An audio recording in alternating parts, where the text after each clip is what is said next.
study carefully the last days of Cleopatra, I realized it was the beginning of a religious act that might end up with her being buried in a temple, and her lost tomb could be found there.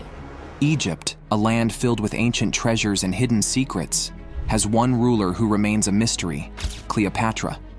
She was the lover of Julius Caesar and Mark Antony, and once the most powerful woman on earth. But over time, traces of Egypt's last queen have nearly disappeared from history. Recently, Egyptian researchers have discovered an ancient tunnel revealing the lost tomb of Cleopatra. Join us as we unveil how the tomb of Cleopatra was discovered and the truth it uncovered about the pyramids. The lost tomb of Cleopatra. The discovery of Cleopatra's tomb stands as one of the most exciting and mysterious achievements in the field of archaeology. Cleopatra, the last ruler of the Ptolemaic Kingdom of Egypt, has captured the imagination of people for centuries. She was known for her sharp mind, political cunning, and legendary romances with Roman leaders Julius Caesar and Mark Antony. For a long time, the exact location of her burial place remained one of history's most puzzling mysteries. The breakthrough in the search for Cleopatra's tomb came in the early 21st century, driven by two passionate individuals: Dr. Zahi Hawass, Egypt's former Minister of Antiquities, and Kathleen Martinez, a Dominican lawyer who became a self-taught archaeologist out of her deep admiration for Cleopatra. Inspired by Cleopatra's legacy and extensive research of ancient texts, Martinez proposed a bold theory that Cleopatra and Mark Antony were buried in the temple of Taposiris Magna near the ancient city of Alexandria. Martinez's theory was based on a detailed study of historical writings by ancient historians like Plutarch and Cassius Dio. These accounts suggested that Cleopatra might have been laid to rest in a temple dedicated to the goddess Isis, a deity Cleopatra deeply honored. This idea was quite different from the widely held belief that Cleopatra was buried within the city of Alexandria itself. In 2005, after much effort, Martinez received permission from Egyptian authorities to begin excavations at Taposiris Magna, setting the stage for what could be one of the most remarkable archaeological discoveries of all time. Excavating at Taposiris Magna was a tough job. The site, right on the edge of the Libyan desert, had many challenges because of its unstable structures and the complex layers of archaeological finds. Over several years, the team discovered some amazing artifacts. They found coins with Cleopatra's image, statues, and inscriptions. All these pieces of evidence supported the idea that this site was connected to Cleopatra. What made this discovery even more intriguing was the strange and seemingly random way some finds happened. Many key discoveries occurred during unusual weather events like sudden sandstorms or unexpected rain, almost as if these weather changes were guiding the archaeologists to important areas. Some team members even reported having vivid dreams and visions of ancient rituals, which they believed were signs of spiritual guidance. One particularly fascinating discovery was a large, unfinished tunnel beneath a temple, leading to a series of chambers. This tunnel was carved with great skill, suggesting it was meant for someone very important, possibly Cleopatra herself. Inside these chambers, the team found a hidden room filled with golden artifacts and inscriptions referring to a Queen of Kings, a title often associated with Cleopatra. When Cleopatra's tomb was first discovered, it caused a huge stir in the media and captured the public's imagination. Press conferences were held, documentaries were made, and the artifacts from the tomb were carefully sorted and preserved. Many of these items, like statues, jewelry, and coins, were displayed in museums around the world, attracting millions of visitors who were excited to learn more about Cleopatra and her time. The discovery of the tomb at Taposiris Magna became a major focus of ongoing archaeological study. Experts, including scholars and historians, worked together to explore the surrounding area. They found more buildings and artifacts that gave further insights into the ancient period. This finding also prompted a re-examination of other possible burial sites across Egypt, leading to new excavations and valuable historical discoveries. The site itself turned into a popular tourist spot, which greatly benefited the local economy and deepened the public's appreciation for Egypt's rich cultural heritage. Educational programs and public lectures shared the knowledge gained from the discovery, inspiring a new generation of archaeologists and historians.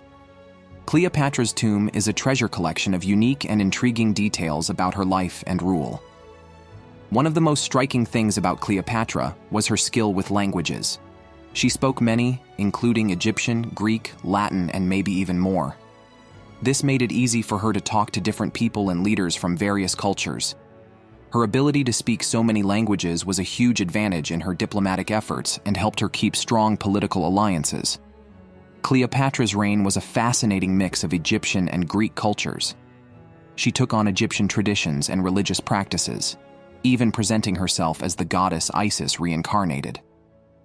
At the same time, she stayed deeply connected to her Greek roots.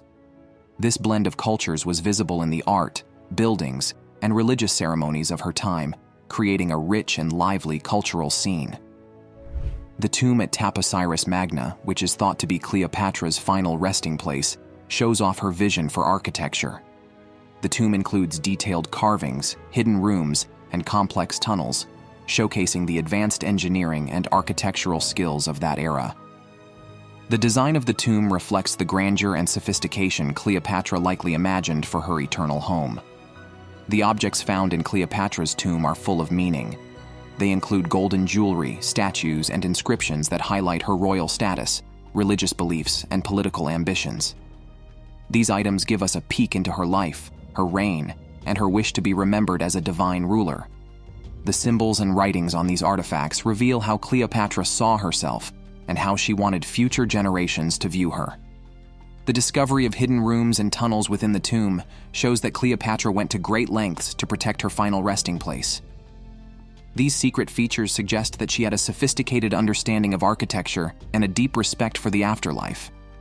They also add a sense of mystery and intrigue, showing how important it was for Cleopatra to safeguard her legacy. The tomb complex at Taposiris Magna is large and features a network of interconnected rooms and tunnels. The main burial chamber, thought to be Cleopatra's final resting place, is decorated with detailed carvings and golden artifacts. The size and elaborate design of the tomb suggest it was meant for someone of great importance, supporting the idea that it could be Cleopatra's final resting place. Among the artifacts found were many statues, some showing Cleopatra herself and others showing Egyptian gods and goddesses. The team also uncovered a large collection of golden jewelry, such as necklaces, bracelets, and rings, many of which have hieroglyphs and symbols related to royalty and divinity. Additionally, they discovered coins with Cleopatra's image and inscriptions, which further confirmed the tomb's identity. These items not only highlight Cleopatra's royal status, but also give us a direct link to her life and reign, deepening our understanding of her time. One of the biggest mysteries about Cleopatra is how she died. The traditional story suggests that she died by letting a venomous snake, an asp, bite her. However, some scholars have other theories. Another interesting idea is that Cleopatra's relationship with Rome was more complex than usually thought. Some historians believe her alliances with Julius Caesar and later Mark Antony were part of a bigger plan to create a unified Greco-Roman Egyptian empire with Alexandria as its capital. This theory suggests that Cleopatra's ambitions went beyond Egypt, aiming to create a new world order centered around her rule. The discovery of Cleopatra's tomb has also led to speculation about a possible curse related to disturbing her final resting place, similar to the curse of Tutankhamun. Some think that those who enter Cleopatra's tomb might face bad luck or supernatural revenge. While there's no solid evidence for this, it adds an extra layer of mystery. An intriguing coincidence related to the discovery is the alignment of astrological events. Researchers noticed that breakthroughs in the excavation often happen during notable celestial events like eclipses and planetary alignments. Some believe these alignments might not be mere coincidences, but signs of divine intervention or ancient knowledge built into the tomb's design. Several team members reported having intuitive insights and hunches that led them to important discoveries, like finding hidden chambers or interpreting mysterious inscriptions. Although these experiences can't be scientifically explained, they add to the mystique of the discovery process. Cleopatra's legacy also includes her efforts to be seen as a divine ruler.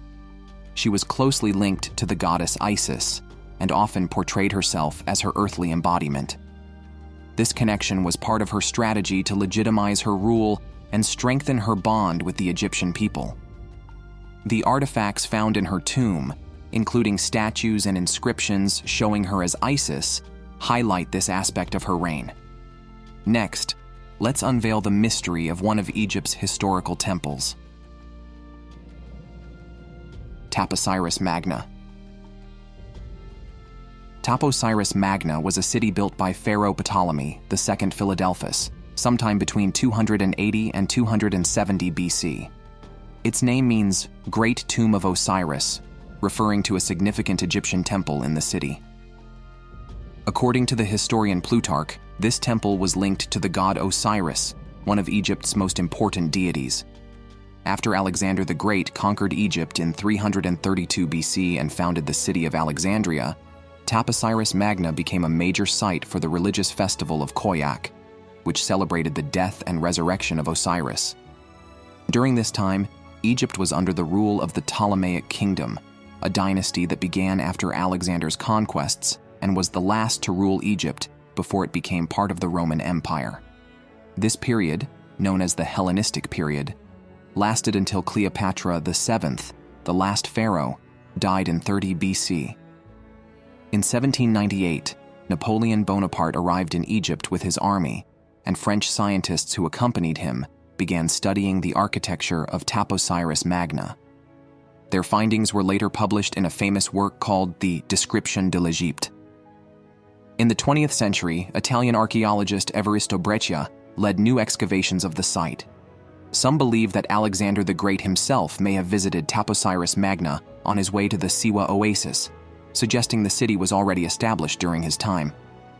The city was strategically located on the edge of the ancient Lake Mariout, which has since dried up.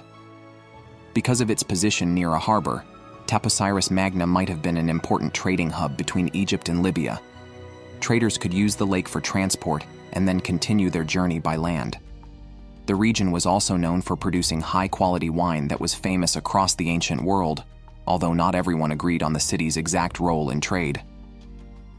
High on the Tania Ridge, a striking limestone formation that separates the shining sea from Lake Marotis, two ancient monuments stand proudly.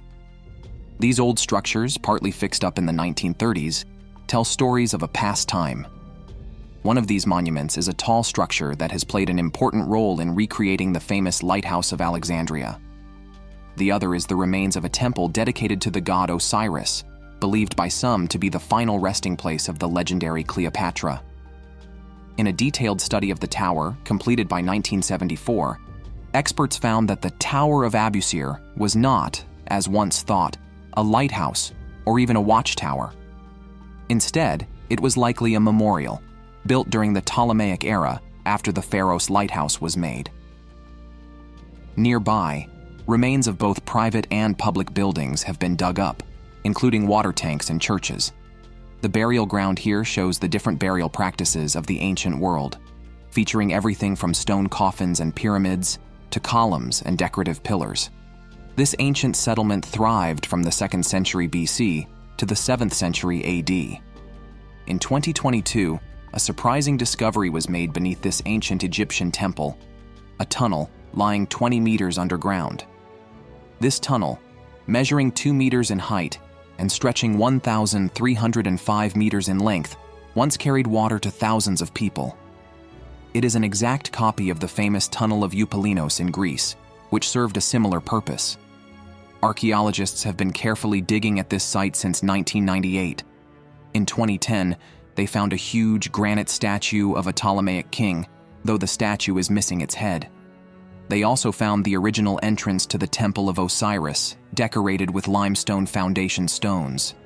One of these stones showed evidence that the entrance was once lined with a series of Sphinx statues, reflecting the grandeur of the Pharaonic era. Dr. Zahi Hawass, a well-known archaeologist, suggested that the statue could represent Ptolemy IV, the Hellenistic-era pharaoh who built the Taposiris Magna temple. Behind the temple, archaeologists found a huge graveyard filled with mummies in the Greco-Roman style. Hawass mentioned that initial studies showed the mummies were buried with their faces looking towards the temple. This, he explained, hints that the temple might have been the final resting place of a very important royal figure, perhaps even Cleopatra VII.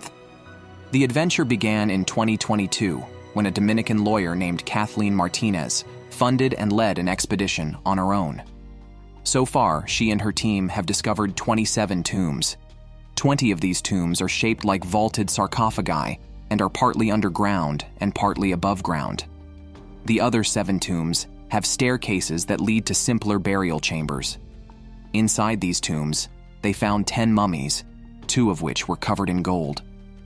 This cemetery suggests that a person of high importance, possibly even royalty, might be buried within the temple. The design of the tombs points to their creation during the Greco-Roman period.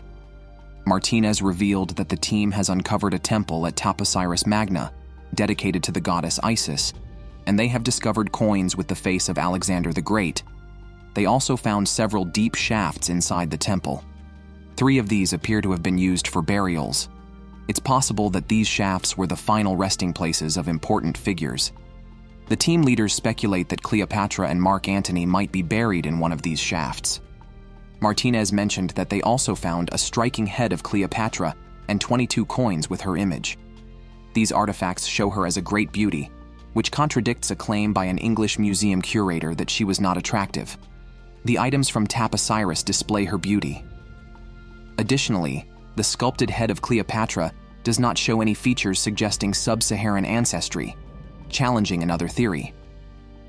The team also discovered many amulets and a beautiful headless statue from the Ptolemaic period.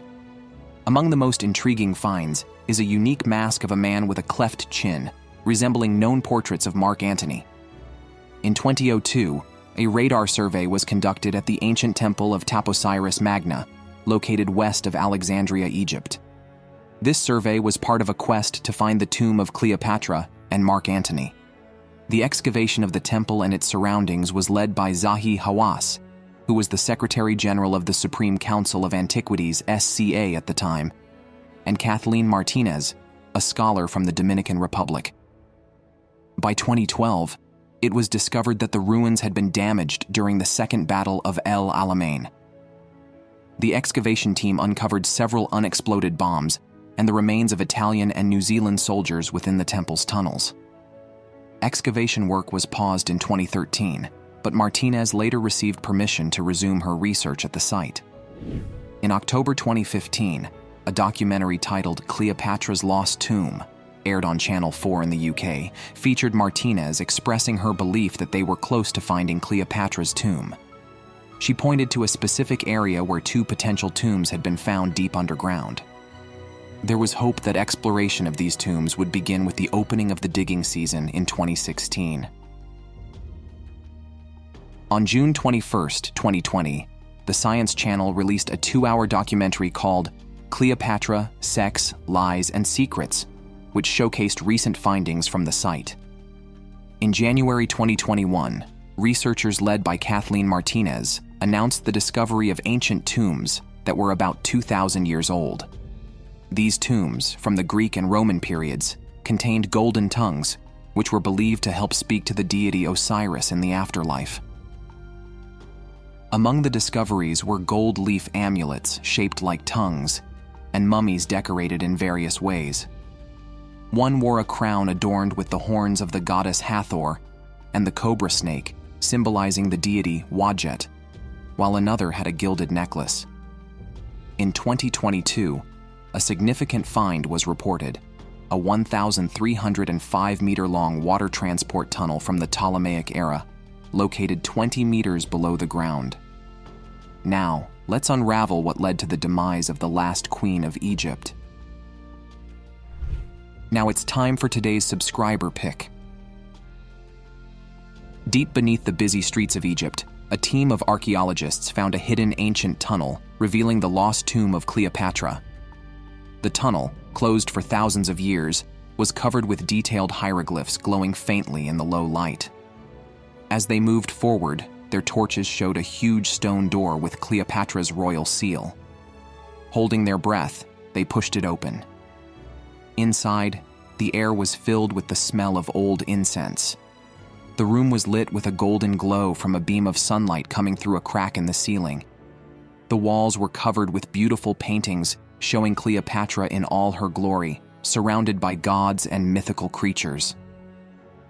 In the center of the room was a fancy sarcophagus, intricately carved and decorated with jewels.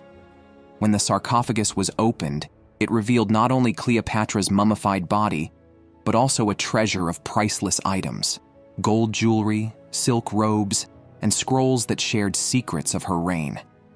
The discovery was celebrated as one of the greatest finds in modern archaeology, giving new insights into the legendary queen's mysterious life and her lavish burial.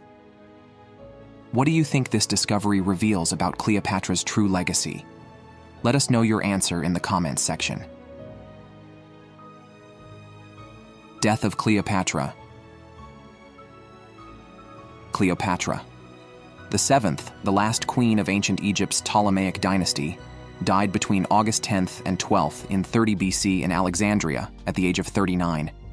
The exact date of Cleopatra's death is not known. Theodore Cressy Skeat estimated it to be August 12th, 30 BC, based on historical records and cross-referencing sources. This date is supported by Stanley M. Burstein, James Grout, Aidan Dodson, and Diane Hilton, though Hilton suggests it might have been around August 12th. An alternative date of August 10th, 30 BC, is supported by Dwayne W. Roller, Joanne Fletcher, and Janie Anderson. There's a popular story that she ended her life by letting an asp, a type of Egyptian cobra, bite her. However, Roman writers from her time, like Strabo, Plutarch, and Cassius Dio, suggested that Cleopatra might have used poison, either through a toxic cream or a sharp object like a hairpin. Today, scholars debate whether the snakebite story is true and whether Cleopatra might have been murdered. Some think her Roman rival, Octavian, forced her to choose her way to die. Cleopatra's tomb remains undiscovered. Historical records say that Octavian allowed Cleopatra and her partner, Mark Antony, who died by stabbing himself, to be buried together with proper honors. Cleopatra's death marked the end of the final conflict of the Roman Republic. Cleopatra had supported Antony in his fight against Octavian. After their defeat at the Battle of Actium in 31st BC, Antony and Cleopatra retreated to Egypt. Octavian eventually conquered Egypt and defeated them. By choosing to die, Cleopatra avoided the shame of being paraded as a captive in Octavian's triumphal parade. Octavian, who later became Rome's first emperor, Augustus, in 27 BC, had Cleopatra's son, Caesarion, who was a rival claimant to Julius Caesar's legacy, executed. However, he spared her children with Antony and took them to Rome. Cleopatra's death ended the Hellenistic period and the Ptolemaic rule, leading to Egypt becoming a Roman province. Throughout history, Cleopatra's death has been shown in many forms of art, including sculptures, paintings, poetry, and plays, extending to modern films. Ancient Roman art rarely shows her death, but later periods, including medieval, Renaissance, Baroque, and modern times, produced many works on this subject. Ancient Greek and Roman sculptures like the Esquilin Venus and Sleeping Ariadne inspired later depictions of her death, often featuring the snakebite story. Themes of passion and sexuality are common in artistic portrayals, especially from the Victorian era. Modern representations include neoclassical sculptures, Orientalist paintings, and films. After Julius Caesar's assassination in 44 BC, Rome saw the rise of the Second Triumvirate, consisting of Octavian, Mark Antony, and Aemilius Lepidus, who aimed to bring Caesar's assassins to justice. Lepidus was soon sidelined and later put under house arrest by Octavian. Octavian and Antony then split control of the Roman Empire, with Antony ruling the eastern regions and Octavian the west. Cleopatra, a Macedonian Greek who ruled Egypt from Alexandria, had a significant relationship with Julius Caesar, resulting in a son, Caesarion. After Caesar's death, she formed a partnership with Antony. Encouraged by Cleopatra, Antony officially ended his marriage to Octavian's sister, Octavia Minor, in 32 BC. It's believed that he had already married Cleopatra earlier, during the donations of Alexandria in 34 BC. This divorce, along with Octavian's public reveal of Antony's will, which showed Cleopatra's plans to increase her power in Roman lands, and her continued unauthorized military support for a Roman citizen not holding an official position, led the Roman Senate, now under Octavian's control, to declare war on Cleopatra. After their defeat in the naval battle of Actium in 31 BC, Cleopatra and Antony retreated to Egypt to recover and prepare for Octavian's advancing forces, which had grown stronger due to the surrender of many of Antony's officers and soldiers in Greece. Following a long period of failed peace talks, Octavian's forces invaded Egypt in early 30 BC. While Octavian captured Pelusium near the eastern border of Egypt, his officer Cornelius Gallus moved from Cyrene and took Parætonion to the west. Antony managed a small victory over Octavian's tired troops near Alexandria's Hippodrome on August 1st, 30 BC, but soon after, his naval fleet and cavalry switched sides. As Octavian's forces closed in on Alexandria, Cleopatra retreated to her tomb with her closest attendants and sent a false message to Antony, claiming she had died by suicide. Distraught, Antony ordered his slave Eros to kill him, but Eros took his own life instead. In his despair, Antony fatally wounded himself with a sword. According to Plutarch, Antony was still alive when he was carried into Cleopatra's tomb, telling her with his last breath that he would die honorably and that she could trust a certain Gaius Proculaeus from Octavian's camp to treat her well. Proculaeus later used a ladder to enter Cleopatra's tomb through a window, detaining her before she could destroy herself and her treasures. Cleopatra was allowed to embalm Antony's body before being forcibly taken to the palace, where she eventually faced Octavian, who had also captured her 3 children, Alexander Helios, Cleopatra Selene II, and Ptolemy Philadelphus. According to Livy, when Cleopatra met with Octavian, she boldly declared, "I will not be paraded in a triumph." Octavian responded loosely, saying only that her life would be spared, without giving any specifics about his plans for Egypt or her family. Later, a spy warned Cleopatra that Octavian planned to take her to Rome to display her as a prisoner in his triumph. To avoid this disgrace, Cleopatra chose to end her own life. Plutarch describes Cleopatra's final moments as a ritualistic process. She prepared for her death by bathing, and then enjoyed a fine meal, including figs brought to her in a basket.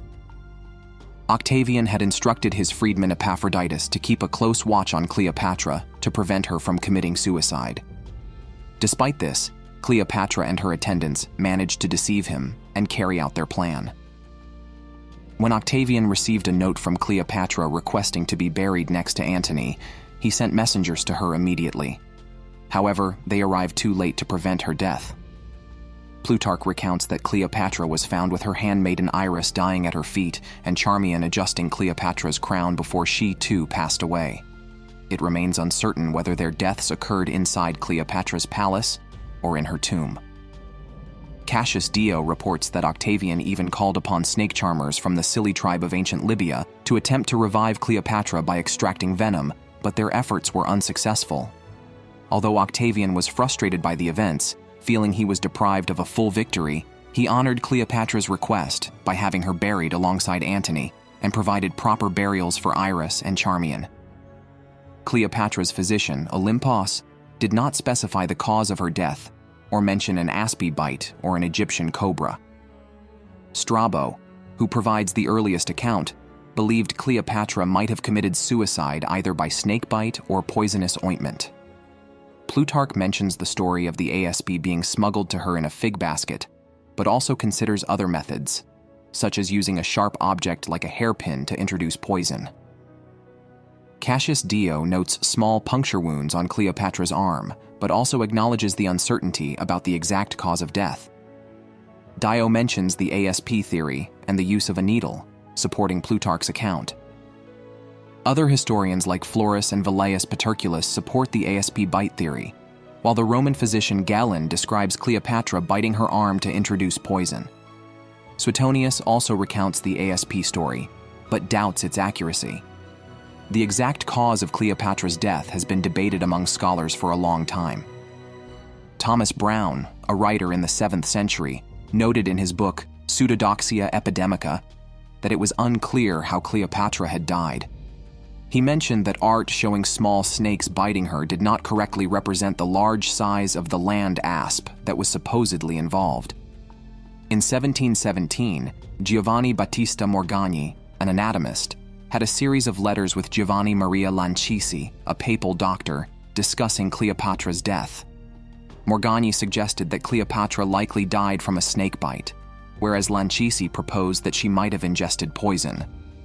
Morgagni pointed out that ancient writings did not support the idea of her drinking poison. Lancisi countered by saying that Roman poets were often unreliable because they exaggerated events. Later, in 1777, physician Jean Goulin supported Morgagni's view that snakebite was the most probable cause of death. Today, many scholars question the snakebite story. Roller highlights that while snakes were important in Egyptian mythology, there are no historical records describing the difficulty of sneaking a large cobra into Cleopatra's room or getting it to bite her as intended.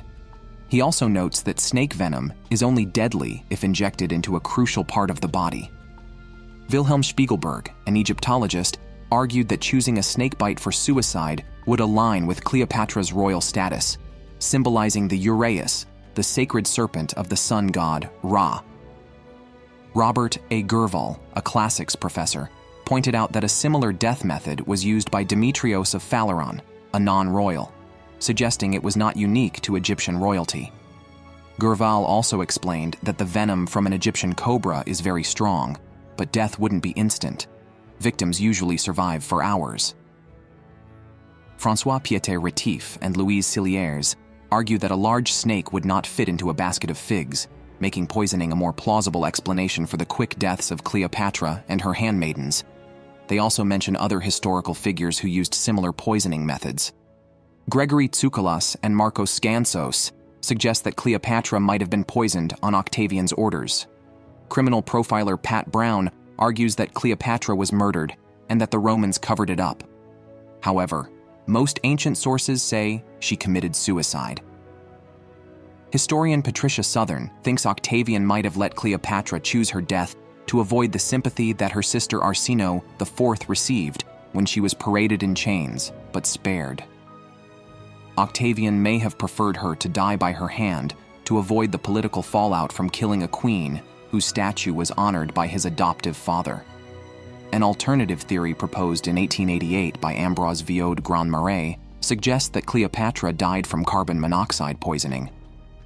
Before her death, Cleopatra sent her son Caesarion to Upper Egypt, possibly planning for him to escape to Nubia, Ethiopia, or India.